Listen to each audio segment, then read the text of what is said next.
Warning.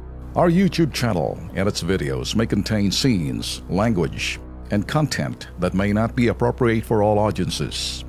These videos include surveillance footage, undercover pursuit of suspects, actual police and rescue operations, and fearless confrontations. If you do not approve of the content, please do not watch our videos. If you wish to continue, we strongly advise that you proceed with caution. Viewers' discretion is advised. Paring Ben, paring Erwin, balikan nun natin yung pong sumbong ni Rolly Bautista matapos po kasing mabangga ang kanya pong anak ng truck ng Valenzuela Industrial Gases Corporation. Mukhang tinakbuhan kasi nito ang responsibilidad doon po sa biktima, yung pong pagpapagamot. Pero meron pong action po dito ang local government, kaya po mukhang nakalabas ho ng ospital. Panoorin muna natin ito.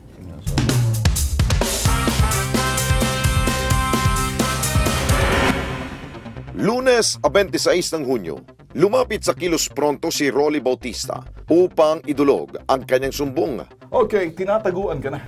Opo, hindi na po nagpapakita sa amin yung tao. Dahil sa paulit-ulit na pangako sa kanila na may-ari ng Valenzuela Industrial Gases Corporation na si Tritipay Chu Quiambao, kilos pronto kaming nakipag-ugnayan sa Mayor's Office ng lungsod ng Valenzuela upang bigyan ng kilos prontong aksyon. Siguro patatawag ko itong Valenzuela First Gas at siguraduhin natin na mabayaran nila yung dapat nila bayaran.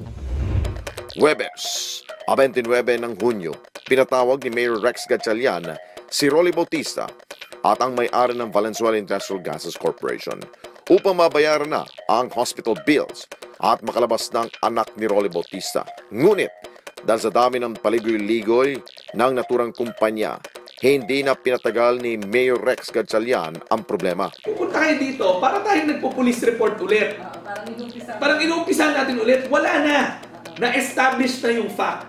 Number one, na aksidente, truck nyo yung nakabangga. That's been established. Diba? Nasa police report yun. Ako simple lang may napag-usapan.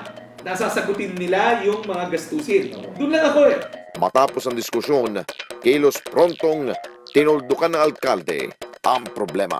Bibigyan kita hanggang ngayong hapon. Kung hindi tanggal ang business permit mo, maniwala ka sa akin. Diyan nakita nyo naman. Yan po ang isang ehemplo po na isa pong mayor na ang bilis umaksyon. Kaya Mayor Rex, thank you sir ha. Saludo. Maraming salamat po. Sana ganyan lahat ng pamantay na dapat panukat ng tamang pagiging alkalde pagdating sa mga problema kapareho nito. O yung mga ibang alkalde niya na tatamad-tamad. O gayahin niyo yan. Petics.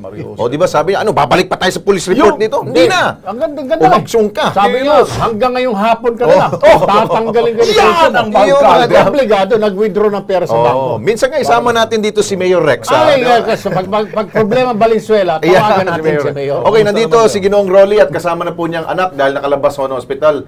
Ginoong Rolly, magandang hapon po sa inyo. Magandang hapon po. Okay, James. Kumusta na James? Mukhang malusog na. James yung hospital. Ito yung hospital.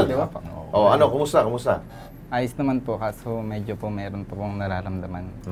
Pero eventually, gagaling yan. Uy, ang laking tulong ni Mayor Rex sa inyo, ha? Mr. Rolly, anong masasabi ninyo?